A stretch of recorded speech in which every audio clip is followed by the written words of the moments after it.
आप सबों को प्रभु यीशु मसीह के मधुर मीठे नाम में सलाम। जय मसीह की। मैं एक बार फिर से आप सभी विश्वासियों का आज की इस प्रातःकालीन आराधना में स्वागत करता हूं। मेरे प्रियो, आइए एक बार फिर से, परमेश्वर ने जबकि हमको नया दिन और नया जीवन दिया है तो हम उसकी आराधना करने के लिए अपने आप को समर्पित करें, उसकी महिमा करने के लिए अपने आप को समर्पित करें और उसका धन्यवाद करें। आइए हम आज की आराधना प्रारंभ करें। यह की स्तुति करो क्योंकि अपने परमेश्वर का भजन गाना अच्छा है, क्योंकि वह मनभावना है, उसकी स्तुति करनी मनभावनी है। हमारा आरंभ परमेश्वर पिता, पुत्र और पवित्र आत्मा के नाम से होता है। सब कहें आमीन। आइए हम परमेश्वर पिता की स्तुति के लिए कुछ गीतों को गाएं, उसकी महिमा करें। और यह गीत जो हम सबको आता है, हो तेरी स्तुति और आराधना, इस गीत को गाकर हम परमेश्वर की महिमा करेंगे।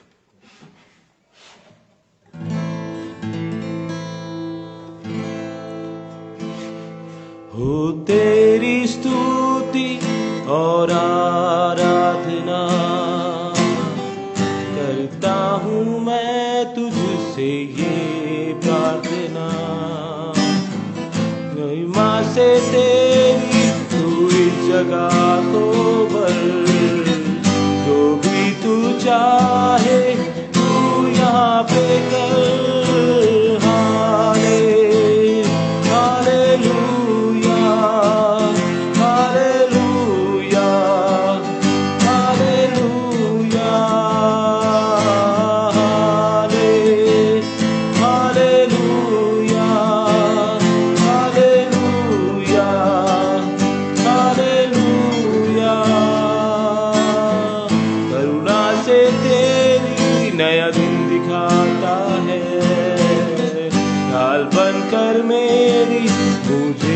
जाता है जब मैं पुकारूं तू दौड़ आता है, जब मैं गिरूं मुझे उठाता है।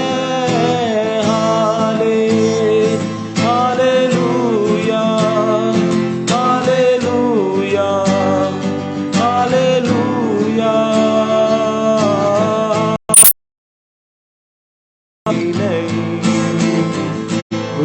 मैं टेकूं बस तेरे सामने, तू है मेरा प्रभु, तू मेरा पिता।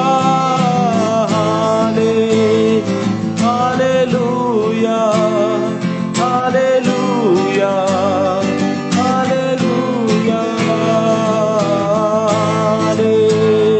हालेलुया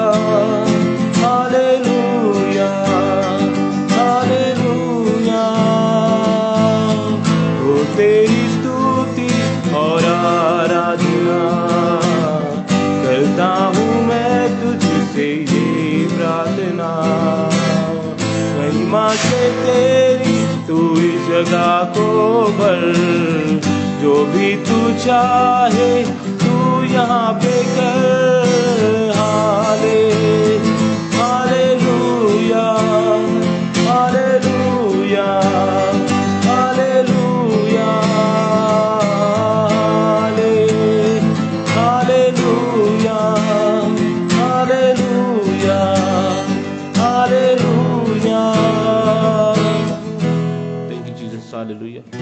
प्रभु जी, हम तेरी महिमा करते हैं, तेरी बड़ाई, तेरी प्रशंसा करते हैं आज के दिन के लिए, सुंदर जीवन के लिए जो आपने हमें दिया है प्रभु जी, क्योंकि आप राजाओं के राजा हैं, प्रभुओं के प्रभु हैं। आपने हम पर अनुग्रह किया है कि हम जीवित पाए जाएं और तेरी आराधना करने के लिए, तेरी स्तुति करने के लिए अपने जीवनों को तेरे हाथ में समर्पित करें। खुदावन यीशु, हम तेरा धन्यवाद करते हैं कि आज आपने हमें नया दिन दिखाया है। Thank you Jesus.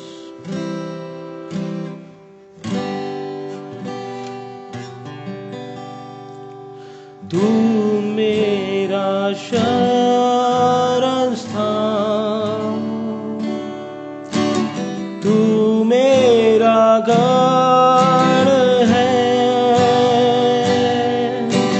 संकट में मेरा दोस्त, मेरा प्रभु।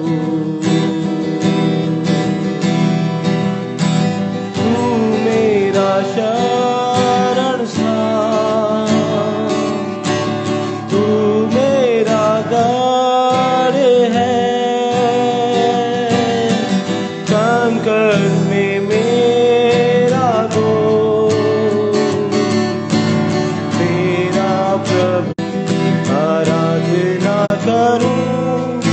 मैं पूरे दिल से मैं तुझे ढूंढूंगा, संपूर्ण जीवन में तेरी सेवा करूंगा, अपनी सारी चीजों से मैं हूँ यहाँ, मैं हूँ यहाँ प्रभु, मैं हूँ यहाँ प्रभु, मैं हूँ यहाँ प्रभु, मैं हूँ यहाँ, मैं हूँ यहाँ।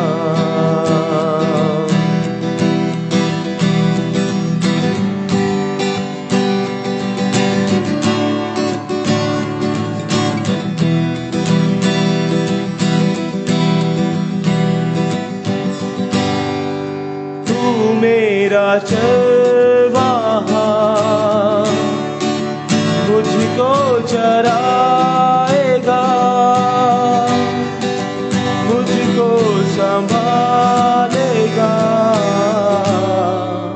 मेरा प्रभु।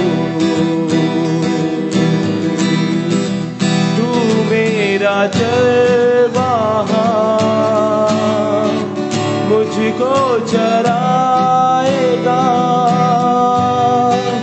मुझको संभालेगा, मेरा प्रभु।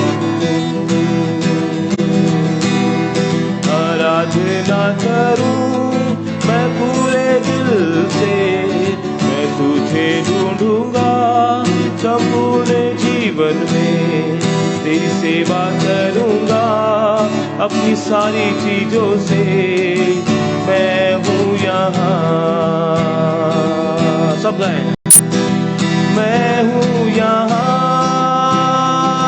प्रभु, मैं हूँ यहाँ प्रभु, मैं हूँ यहाँ प्रभु, मैं हूँ यहाँ, मैं हूँ यहाँ, मैं हूँ यहाँ।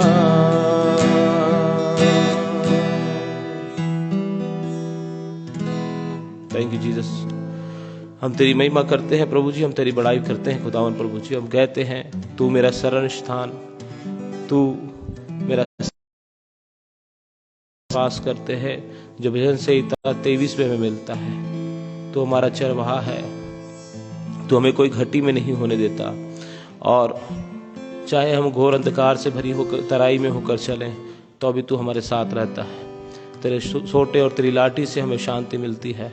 तो हमारे सताने वालों के सामने हमारे लिए मेज बिछाता है, तो हमारे सिर पर तेल उंडेलता है प्रभु जी। तूने हमारे अभिषेक किया है प्रभु जी, ताकि हम डरे नहीं, घबराए नहीं, परंतु तेरे प्रेम को महसूस कर सके। खुदावन यीशु, हम एक बार फिर से तेरा धन्यवाद करते हैं आज के दिन के लिए कि आपने हमें एक मौका दिया है कि हम आपकी हम्द सिताइश करने के लिए, अपने दिन की शुरुआत करने के लिए, अपने जीवन में पहला स्थान तुझे देने के लिए यहाँ उपस्थित हुए हैं। प्रभु जी, हमारे दिनहीन जीवनों को आप ग्रहण करें, जो परमेश्वर पिता प्रभु जी आपकी करुणा से संभाले गए हैं। हम जानते हैं प्रभु जी, हम मर और मिट नहीं गए, यह आपकी महाकरुणा का प्रतिफल है, क्योंकि आपकी दया अमर है। प्रभु जी, हम प्रार्थना करते हैं आज जितने लोग इस आराधना से जुड़ते हैं परमेश्वर पिता, प्रत्येक के जीवन प्रभु जी तेरी अद्भुत शांति, तेरी चंगाई, तेरी सामर्थ्य यीशु मसीह उतरने पाए, और खुदावन प्रभु जी वो अपने जीवन में प्रभु जी आपके पवित्र आत्मा को पा करके भरपूरी का जीवन जी सके। खुदावन हर एक बंधन से, हर एक प्रकार के शैतान की जालों और चालों से यीशु मसीह आप हम सभी को प्रभु जी स्वतंत्र करें। खुदावन प्रार्थना करते हैं विशेष तौर पर प्रभु जी उन तमाम लोगों के लिए जो बीमार और परेशानी में हैं, दुख और तकलीफ में हैं।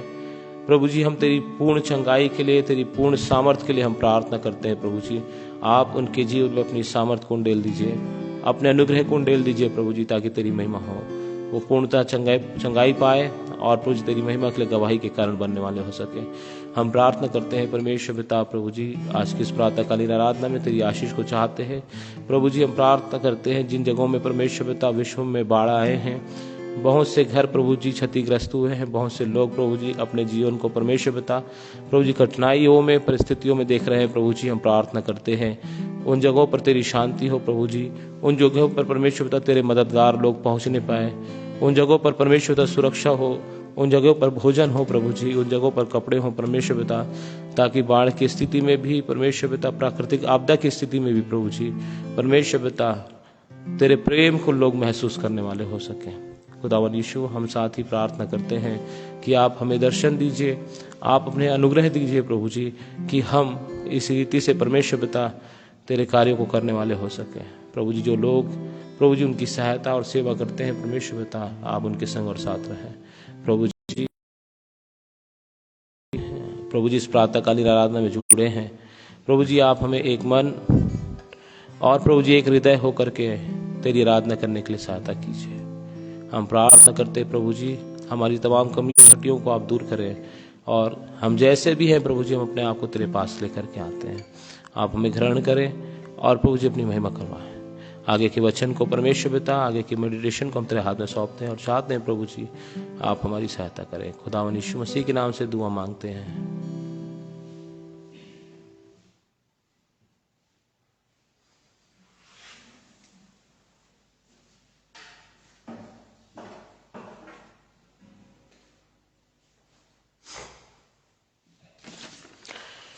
परमेश्वर पिता की स्तुति हो मेरे प्रियो।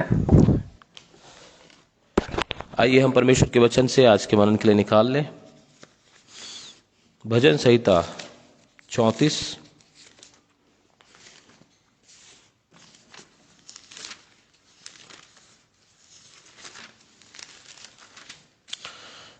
और उसके पहले 5 पद। मैं हर समय यहोवा को धन्य कहा करूंगा, उसकी स्तुति निरंतर मेरे मुख से होती रहेगी। मैं यहोवा पर घमंड करूंगा, नम्र लोग यह सुनकर आनंदित होंगे। मेरे साथ यहोवा की बड़ाई करो और आओ हम मिलकर उसके नाम की स्तुति करें। मैं यहोवा के पास गया, तब उसने मेरी सुन ली और मुझे पूरी रीति से निर्भय किया। जिन्होंने उसकी ओर दृष्टि की उन्होंने ज्योति पाई और उनका मुंह कभी काला ना होने पाया। प्रार्थना करें। प्रभु जी, मेरे हृदय के विचार, मेरे होठों के बोल आपको ग्रहण योग्य हो, ऐ हमारे उद्धार करता, हमारी चट्टान। आमीन। मेरे प्रियो, जो भजन अभी हम लोगों ने पढ़ा, भजन संहिता से भजन 34, यदि आप इसके हेडिंग को देखेंगे तो यहां पर लिखा है परमेश्वर की भलाई के लिए उसकी स्तुति, और नीचे पढ़ेंगे दाऊद का भजन जब वह अबीमेलेक के सामने पागल सा बना और अबीमेलेक ने उसे निकाल दिया और वह चला गया। आप इसका वर्णन पहला शमूएल उसके 21वें अध्याय पद संख्या 13 से लेकर के 15 और पूरे 21वें अध्याय को भी पढ़ेंगे तो आपको इसका वर्णन मिलेगा, जहां पर जब दाऊद शाऊल के डर के मारे भागता है और वो अबीमेलेक के पास जाता है और उससे रोटी मांगता है, और उसके बाद फिर एक और हम उसका वर्णन पढ़ते हैं। यदि हम पढ़ेंगे तो हमें मिलेगा पहला शमूएल उसका 21वां अध्याय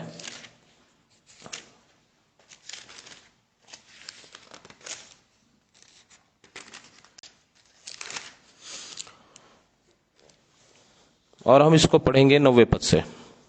इसके ऊपर में जो वर्णन दिया गया है वो अबीमेलेक से भेंट है, मंदिर में जाकर के वो रोटी मांगता है और वो शाऊल के डर से भागता हुआ मंदिर में जाता है, वहां से भोजन लेता है, फिर उसकी तलवार लेता है जिसको उसने युद्ध में मारा था, अर्थात गोलियत की तलवार लेकर जाता है।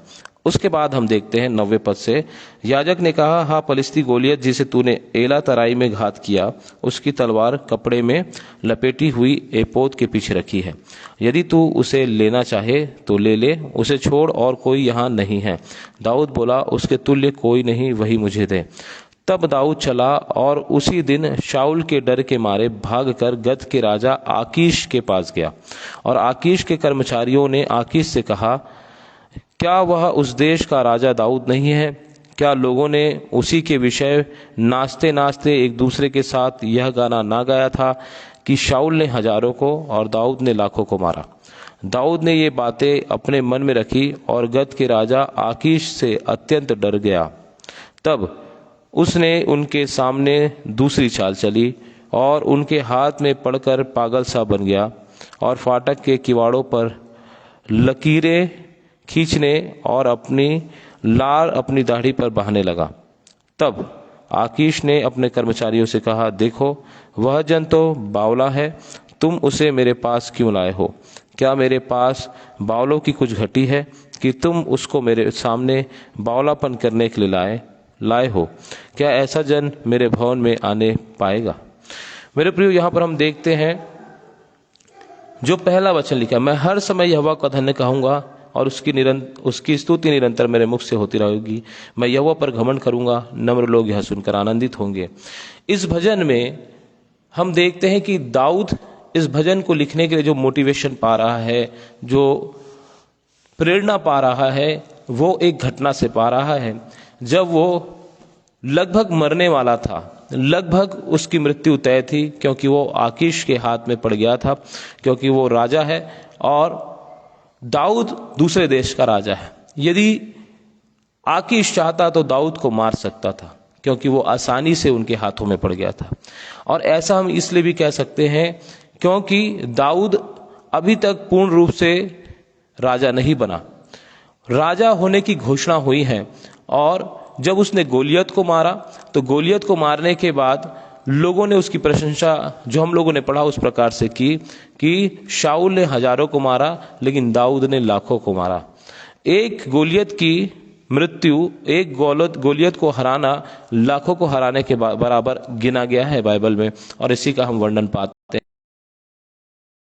ये देखते हैं कि जो राजा दाऊद है वो अभी तक पूर्ण रूप से राजा नहीं बना है। अभी भी वो शाऊल के डर के मारे भाग रहा है, और जैसे वो भागता है वो आकीश के पास उसके हाथ में पड़ जाता है और उसके जो सिपाही उसे पकड़कर आकीश के पास ले जाते हैं।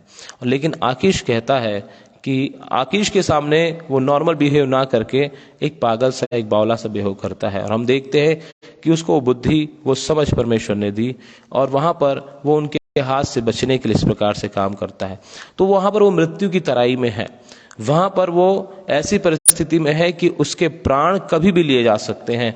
वहां पर एक ऐसी परिस्थिति में है, एक राजा से भाग करके दूसरे राजा के पास वो हाथ में पड़ जाता है, और शाऊल से भाग करके दूसरे आकीश के पास हाथ में पड़ जाता है। और हम देखते हैं कि मृत्यु दोनों तरफ निश्चित है, लेकिन वहां पर उसकी बुद्धि जो परमेश्वर के द्वारा उसे दी गई, उसने उसका इस्तेमाल किया और वो पागल सा बन गया, बावला सा बन गया। और आकीश ने उसको गंभीरता से नहीं लिया, आकीश ने उसको किसी भी तरीके से अपने लिए खतरा महसूस नहीं किया, परंतु उसको जाने दिया। हम इस प्रकार से इसको पढ़ते हैं। और यदि हम देखते हैं कि उसका जो वहां पर अनुभव है, उसका जो अनुभव है कि उसको कभी भी मृत्यु की घाट में उतार दिया जाता है, या उसको कभी भी प्राण दंड दे दिया जाता है, या उसकी मृत्यु की जा सकती थी मेरे प्रियो, लेकिन वहां पर यहोवा ने उसकी रक्षा की। आकीश के मन को परमेश्वर ने नम्र और दीन किया। वहां पर जिस राजा के हाथ में वो पड़ा है, परमेश्वर ने उसके हृदय को नम्र और दीन किया और उसके ऊपर तरस खाने के लिए उसको उदार किया। इसलिए हम भजन संहिता 23 में भी पढ़ते हैं, दाऊद क्यों कहता है बार बार, दाऊद के भजन में आप बार बार पढ़ने पाएंगे कि परमेश्वर ने मुझे छुड़ाया, परमेश्वर ने मेरा उद्धार किया। और 23 में इस प्रकार से लिखा है, चाहे मैं घोर अंधकार से भरी हुई तराई में होकर चलूं तो भी हानि से ना डरूंगा, क्योंकि यहोवा मेरे साथ रहता है। और यहाँ पर हम देख सकते हैं, मैं हर समय यहोवा को धन्य कहा करूंगा, उसकी स्तुति निरंतर मेरे मुख से होती रहेगी।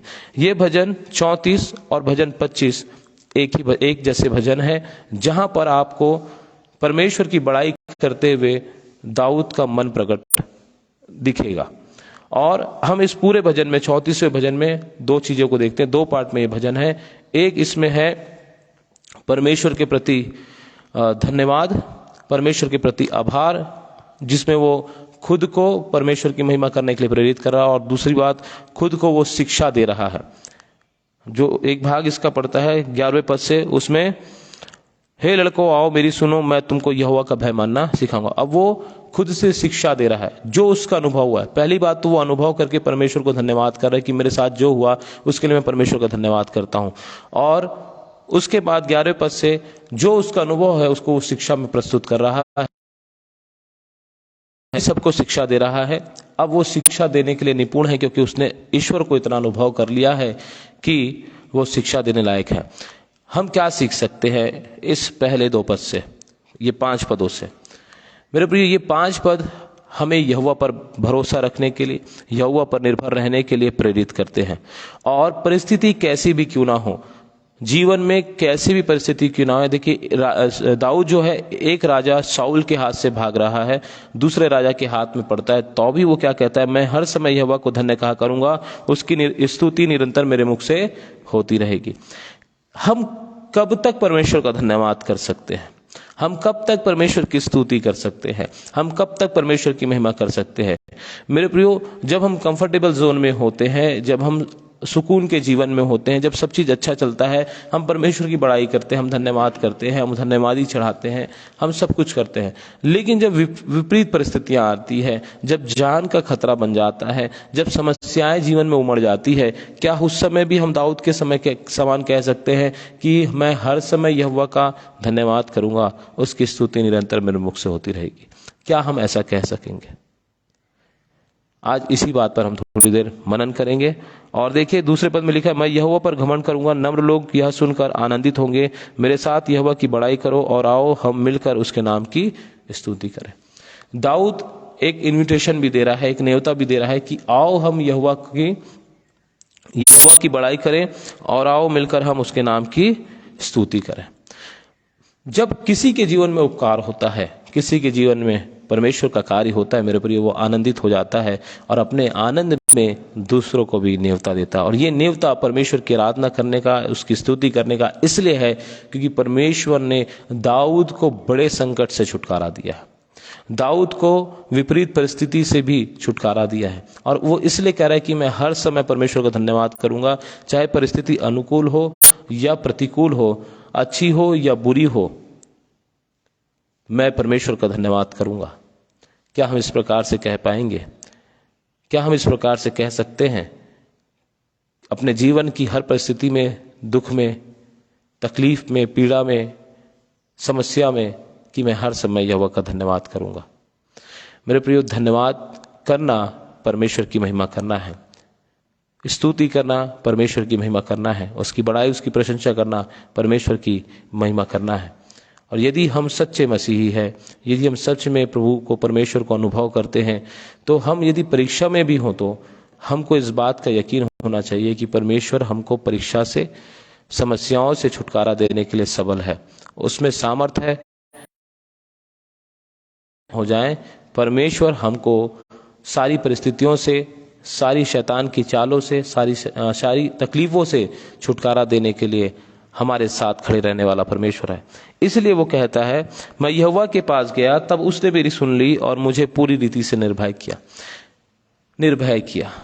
मैं यहोवा के पास गया। मेरे प्रिय, हम जब समस्या में रहते हैं, हम परेशानी में रहते हैं, तो हमको कहीं और नहीं जाना है, परमेश्वर के पास जाना है। जब हम उसके पास जाते हैं, जब हम उसकी शरण लेते हैं, जब हम उसको अपना जीवन उसके हाथ में समर्पित कर देते हैं, अपनी समस्याओं को उसके हाथ में समर्पित कर देते हैं, बाइबल कहती है, उसका वचन कहता है, मत डर, मैं तेरे संग हूँ, इधर उधर मत ताक, मैं तेरा परमेश्वर हूँ, मैं तुझे दृढ़ करूंगा और अपने धर्म में दाहिने हाथ से तुझे संभाले रहूंगा। ये परमेश्वर का वचन हमें हर परिस्थिति में सहारा देता है, ढांढस देता है, और तब हम कह पाएंगे कि हम निर्भय हुए हैं, अब हमें डर नहीं है।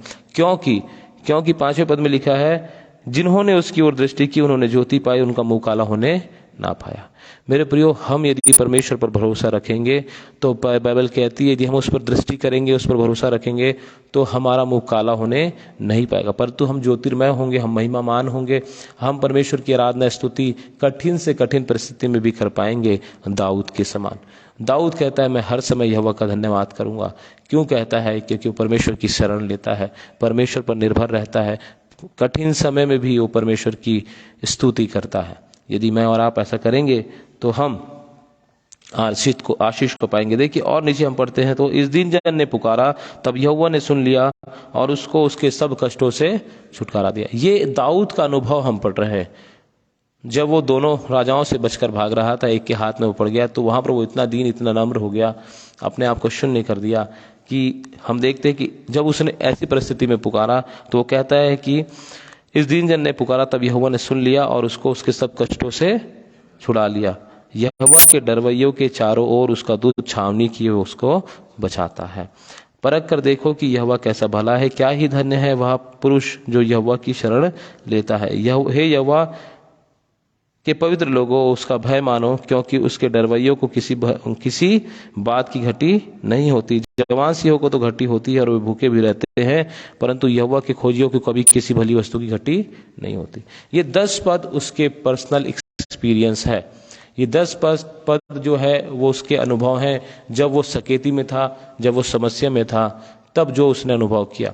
ये जो हम लोगों ने पढ़ रहे थे, पहला शमूएल उसका 21वां अध्याय, उसके 13 और उसके पूरे अध्याय को यदि आप पढ़ेंगे तो आप देखेंगे जो ये 10वां पद लिखा गया है, जवान सिंहों को तो घटी होती है, वे भूखे भी रह जाते, कभी किसी भली वस्तु की घटी नहीं होती। जब वो भूखा था, उसके सिपाही भूखे थे, तो वो अबीमेलेक के पास जाता है और कहता है कि मंदिर में कुछ खाने के लिए है। तो अबीमेलेक कहता है कि हमारे पास केवल पवित्र रोटियां हैं जो अभी वेदी से उतारी गई हैं, उसको केवल वही खा सकते हैं जो स्त्रियों से अशुद्ध नहीं हुए हैं। अब उसका वर्णन पढ़िएगा। दाऊद कहता है कि हाँ, मेरे सिपाही ऐसे हैं जो अभी पवित्र हैं, उनके पात्र पवित्र हैं, और वो मंदिर की रोटी खाने पाता है। वो स्वयं भी खाता है, अपने सिपाहियों को भी देता है। और इसलिए वो कहता है कि जवान सिंहों को घटी हो सकती है, परमेश्वर के खोजियों को घटी नहीं हो सकती, क्योंकि परमेश्वर उनके लिए रोटी की व्यवस्था करता है। तो उसके व्यक्तिगत अनुभव को वो यहाँ पर लिख रहा है मेरे प्रियो। और इसके पूरे व्यक्तिगत अनुभव को यदि हम देखें तो वो सकेती में है, वो तकलीफ में है, वो समस्या में है, तो भी वो परमेश्वर पर निर्भर रहने वाला है। वो दीन होता है, परमेश्वर को पुकारता है, परमेश्वर उसको छुटकारा देता है। और 7वें पद को बहुत अच्छे तरीके से वो लिखता है और कहता है, यहोवा के डरवैयों के चारों ओर उसका दूत छावनी की हुए उसको बचाता है। जो परमेश्वर का भय मानता है वो कह रहा है अपना अनुभव कि मैं परमेश्वर का भय मानता हूँ और परमेश्वर ने मुझे अपने दूतों के द्वारा छुटकारा दिया है। चारों ओर उसके दूत हैं, परमेश्वर के दूत हैं, और वो छुटकारा मिला है। इसलिए वो कहता है, क्योंकि उसने अनुभव किया परमेश्वर को, वो कहता है कि मैं हर समय परमेश्वर का धन्यवाद करूंगा, मैं हर समय यहोवा को धन्य कहा करूंगा, उसकी महिमा करूंगा, उसकी स्तुति करूंगा, क्योंकि परमेश्वर ने मेरा छुटकारा जब मैं बहुत कठिन परिस्थिति में था तब किया।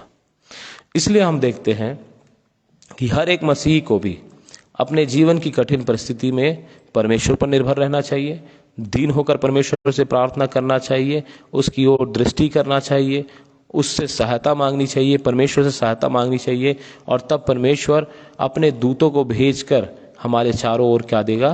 पहरा देगा, ताकि कोई भी हमारे जीवन में हावी ना हो सके। मेरे प्रियो, यदि हम ऐसी परिस्थिति में पड़ते हैं तो हम दाऊद के अनुभव को इस्तेमाल करें, और जब परमेश्वर हमको छुटकारा देगा तो हम भी कह सकेंगे कि मैं हर समय यहोवा को धन्य कहा करूंगा।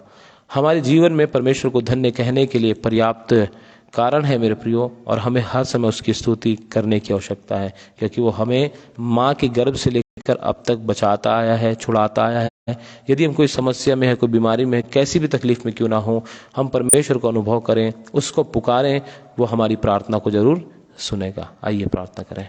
प्रभु जी, हम तेरा धन्यवाद करते हैं कि आज आपने दाऊद के भजन 34 से उसके जीवन के अनुभव से हमको अवगत कराया, और हम लोगों ने उसमें से एक बड़ी शिक्षा को पाई है कि वो तुझ पर निर्भर रहने वाला है, और अपनी सकेती के समय में, अपनी कठिनाई के समय में, अपने जीवन के उसके प्राण को बचाया, और प्रभु जी उसके मुंह को काला होने नहीं दिया, और उसे प्रभु जी तृप्त किया। हम धन्यवाद करते हैं प्रभु जी। हम भी तुझ पर विश्वास करते और चाहते हैं, यदि कोई परेशानी में है, कोई तकलीफ में है, तो परमेश्वर प्रभु जी आप उनके जीवन में अनुग्रह कीजिए, कार्य कीजिए, ताकि परमेश्वर पिता वो आपको धन्य कह सके, और प्रभु जी उनके मुंह काले ना हो, परंतु परमेश्वर पिता वह आनंदित हो, मग्न हो, और तेरी स्तुति आराधना कर सके। उन्हें किसी भली वस्तु की घटी ना हो प्रभु जी, और परमेश्वर पिता अपने जीवन में सदा आगे बढ़ने वाले हो सके। खुदावन यीशु, सब बातों में आपको महिमा देते हुए दुआ आपके नाम से मांगते हैं, क्योंकि आपने हमें इस रीति से प्रार्थना करना सिखाया। हे हमारे पिता, आप जो स्वर्ग में हैं, आपका नाम पवित्र माना जाए, आपका राज आवे, आपकी इच्छा जैसे स्वर्ग में पूरी होती है वैसे इस पृथ्वी पर भी पूरी हो। हमारे दिन भर की रोटी आज हमें दीजिए, और जैसे हमने अपने अपराधियों को क्षमा किया है वैसे हम अपराधों को क्षमा कीजिए, और हमें परीक्षा में ना लाइए परंतु बुराई से बचाइए, क्योंकि राज, पराक्रम और महिमा सदा आपकी है। आमीन। अब हमारे परमेश्वर का प्रेम, प्रभु यीशु मसीह का अनुग्रह और पवित्र आत्मा की शांति और सहभागिता हमें से प्रत्येक के साथ प्रभु यीशु मसीह के दूसरे आगमन तक सदाकाल के लिए बनी रहे। आमीन। धन्यवाद धन्यवाद धन्यवाद। आशीषों के सोते धन्यवाद धन्यवाद धन्यवाद धन्यवाद। सारी आशीषों के सोते धन्यवाद। सारी आशीषें आती ऊपर से। हालेलुया। धन्यवाद धन्यवाद धन्यवाद। सारी आशीषों के स्रोते धन्यवाद। आमीन। बोलो प्रभु यीशु मसीह की, बोलो राजाओं के राजा प्रभु यीशु मसीह की, बोलो फिर से आने वाले न्यायकर्ता प्रभु यीशु मसीह की।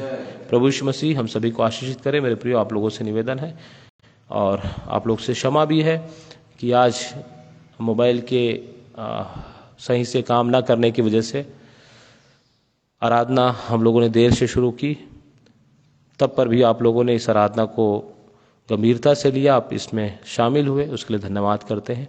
प्रिय, प्रार्थना करें कि ऐसे व्यवधान फिर से ना उत्पन्न हो और हम बेहतर परमेश्वर की आराधना सीधे प्रसारण के साथ कर सकें। सभी को जय मसीह की।